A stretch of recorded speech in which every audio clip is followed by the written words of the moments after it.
मित्रों नमस्कार।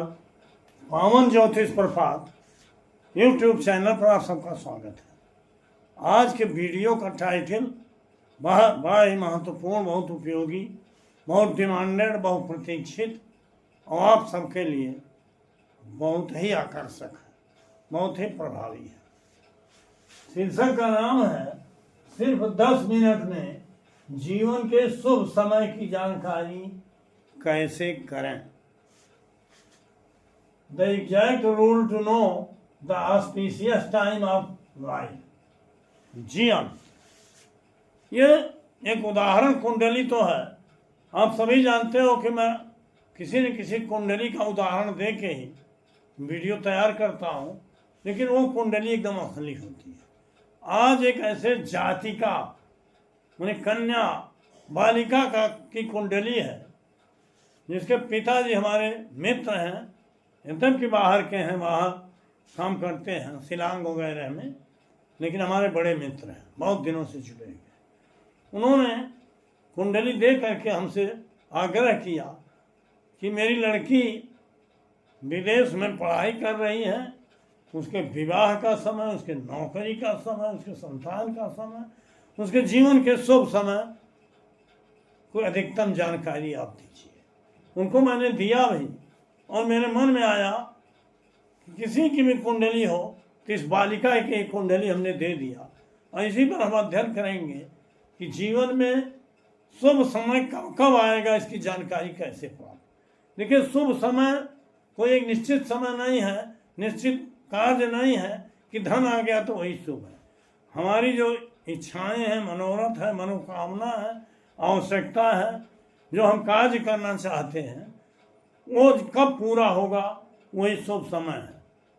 तो शुभ समय पढ़ाई भी हो सकता है, स्वास्थ्य भी हो सकता है, विवाह भी हो सकता है, नौकरी भी हो सकता है, व्यवसाय भी हो सकता है, विदेश में यात्रा हो सकती है, या जीवन का हर क्षेत्र हो सकता है।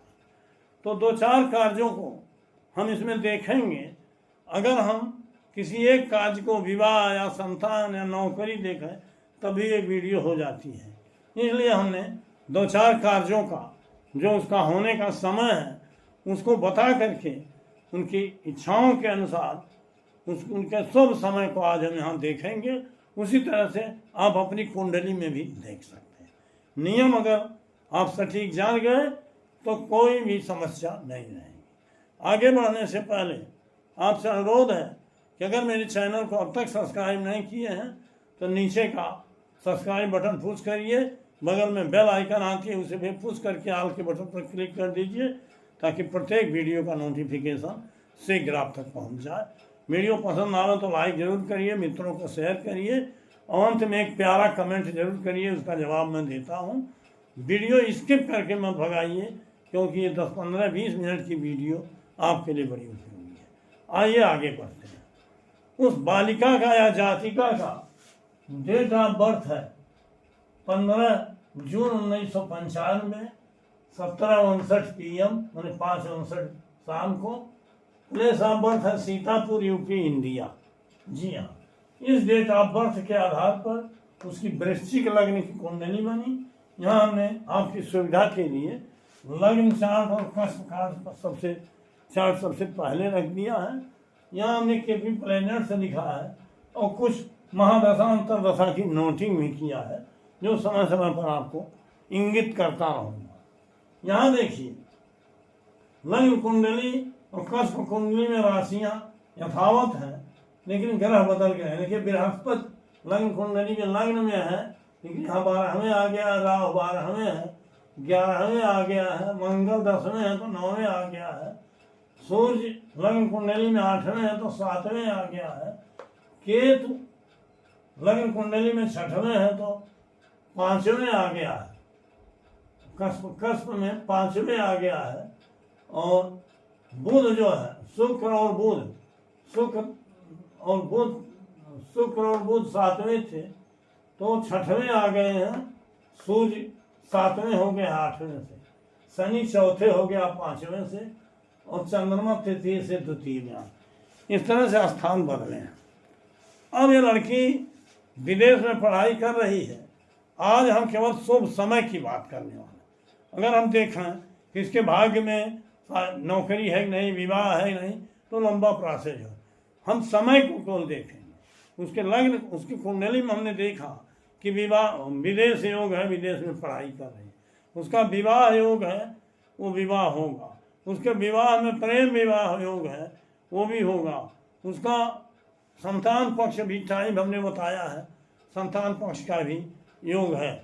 और उसके स्वास्थ्य और आय के बारे में सब कुछ मैंने बताया। तो 2-4 घटनाओं को सटीक बताऊंगा ताकि आप समझ जाएं कि आपको अपनी कुंडली में कैसे समय निकालना है, शुभ समय हो या अशुभ समय हो। आज हम शुभ समय की बात करते हैं, कल हम अशुभ समय को भी बताने का प्रयास करें। यहाँ देखिए, इस जातिका पर राहु महादशा चल रही है 2 मई 2015 से, और ये रहेगी 2 मई 2033 तक। हाँ, राहु पर किसी ग्रह की दृष्टि नहीं है। आप यहाँ देखिए, राहु अकेला है, न मंगल है, न शनि की दृष्टि है, न बृहस्पति की। राहु पर किसी ग्रह की दृष्टि नहीं है। बुध में नौकरी और विवाह है, शुक्र में विवाह और नौकरी है। शनि की दृष्टि देखिए 7वें भाव पर, 5वें बैठा, लग्न कुंडली से दृष्टि देखिए 7वें, 11वें और दूसरे पर है। यहाँ हमने और नोटिंग किया है, बुध का प्रत्यंतर लिया है जो 14/4/2023 से 31/10/2025 तक है। बुध की अंतरदशा 14/4/23 से 31/10/25 तक है। बुध में शनि का प्रत्यंतर हमने लिया है, जिसमें नौकरी और विवाह दोनों अभी बताएंगे।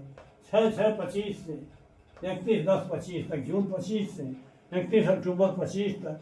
और उसके बाद बुध अंतरदशा के बाद केतु अंतरदशा जब आएगा 31/10/25 से 19/11/26 तक, तो इसमें हमने संतान योग बताया है। ये सब हमने कैसे बताया है, इसको आप देखिए। पहली बात तो इस जातिका पर राहु महादशा चल रही है। राहु आप सभी जानते हैं कि लोग कहते हैं कि बहुत ही छाया ग्रह है, बहुत ही खराब फल, लेकिन इसके लिए राहु खराब फल नहीं दे रहा। यहाँ देखिए क्रस्पल सिग्निफिकेटर, यहाँ हम सरसरी दृष्टि दौड़ाएंगे तो देखिए हर ग्रहों में 10, 2, 6, 11 करीब करीब आया है। हर ग्रह में आया है 2, 6, 10, 11, 1, 5, 11, 10, 6, 2, 11, 1, 5। केवल बृहस्पति एक ऐसा ग्रह है जो शनि के नक्षत्र में होने 4, 3, 8, 4 आया है। सब भाव तो अच्छे हैं, लेकिन स्वास्थ्य के पर सतर्क रहने की जरूरत। शुक्र में देखिए 6, 7, 12 आया है। चंद्रमा में 2, 9, मतलब हर ग्रह के नक्षत्र और उप नक्षत्र को मिला के पूरा होता है कि इसका जीवन सुखमय रहेगा, अच्छी पढ़ाई लिखाई करेगी, नौकरी करेगी, विवाह होगा, और विवाह इसका विदेश में ही होगा, विदेश में नौकरी भी करेगी। ये सब एडवांस बता रहा हूँ। अब बताऊंगा इनमें राहु है, केतु है। राहु मेन है क्योंकि उसकी महादशा है। राहु देखिए अपने ही नक्षत्र में बैठा। हमने बार बार बताया है कि कोई ग्रह अपने नक्षत्र में बैठता है तो उसका उप नक्षत्र स्वामी नक्षत्र का फल देता है। लेकिन राहु केतु में अलग नियम है। अगर राहु केतु अपने ही नक्षत्र में बैठे हैं तो जिस राशि में रहते हैं वो राशि स्वामी मेन फल देता है। यहाँ देखिए राहु किसी की दृष्टि में नहीं है, राहु किसी की जुति में नहीं है, केतु किसी की दृष्टि में नहीं है, केतु किसी की जुति में नहीं है, राहु भी अपने नक्षत्र में, केतु भी। इस तरह से राहु केतु जिसके घर में है उसी का फल देंगे। राहु देखिए बैठा हुआ है यहाँ शुक्र के घर में, तुला में, इसका मतलब शुक्र का फल देगा। और केतु बैठा है मंगल के घर मेष में, तो मंगल का फल देगा। ये कॉमन सेंस बना लीजिए। और राहु में हम देखते हैं, राहु स्वयं के द्वारा भी देखिए 11/7 बता रहा है। 11/7 का मतलब विवाह, 2/7/11 माने विवाह। 12वां भाव विदेश का होता है, ये आप देख रहे हो बता रहा है विदेश में। और राहु अपने नक्षत्र में है तो उप नक्षत्र स्वामी को देखेंगे प्रामिस के लिए, तो 12/5 बता रहा है।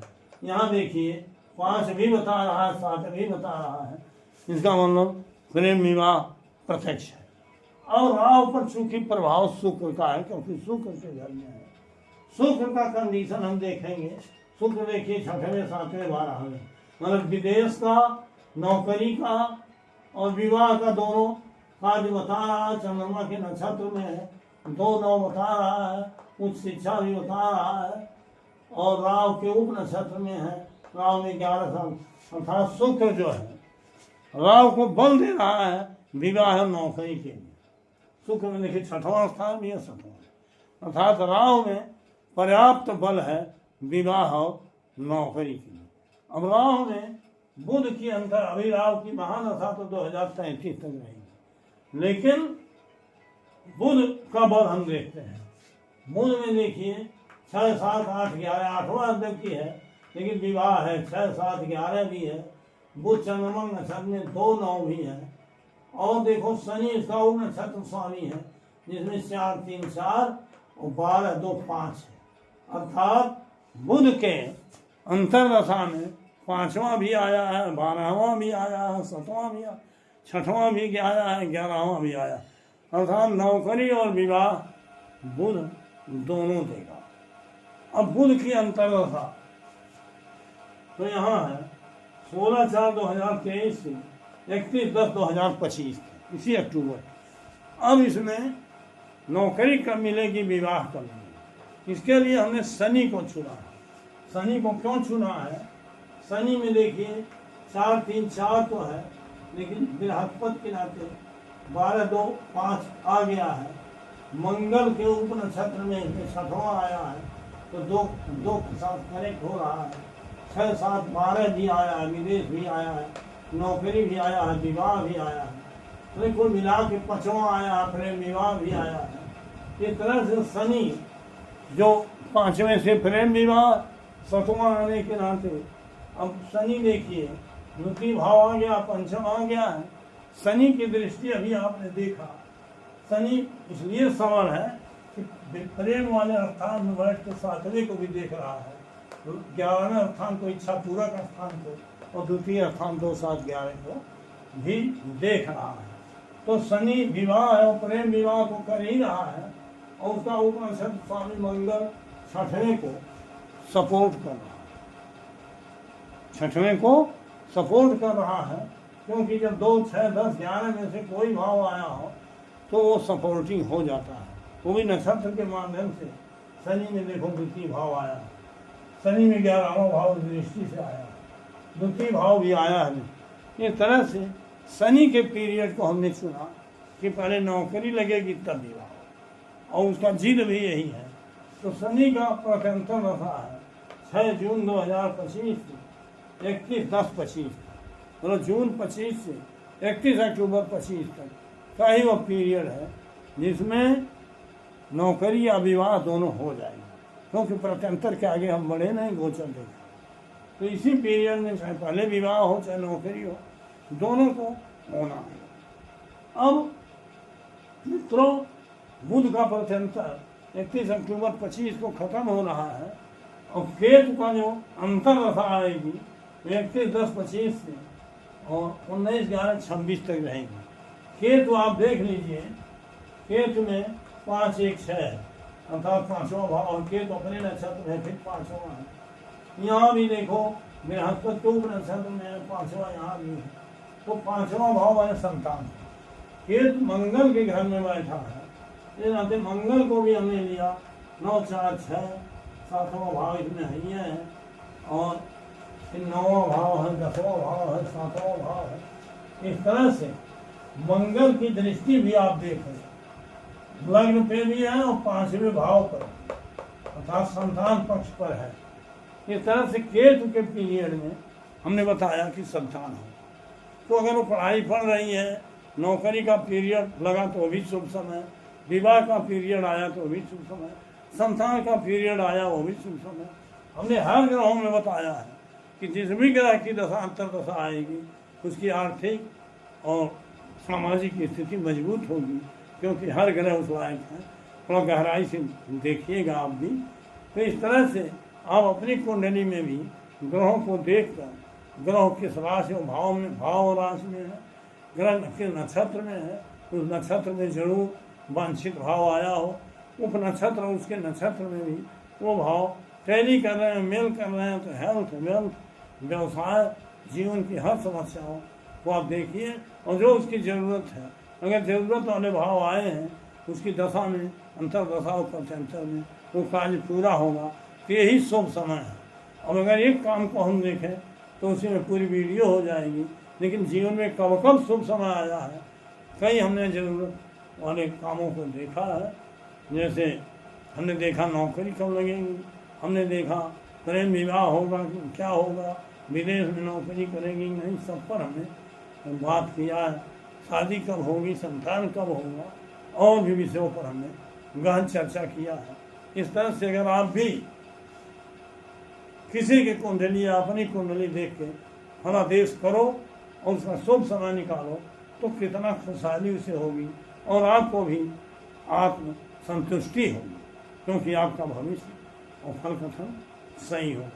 तो वीडियो लंबा न हो, इस नाते बहुत बहुत धन्यवाद, हार्दिक शुभकामनाएं। आज का वीडियो यही समाप्त करता हूँ। फिर 2 दिन बाद मिलूंगा नए वीडियो से।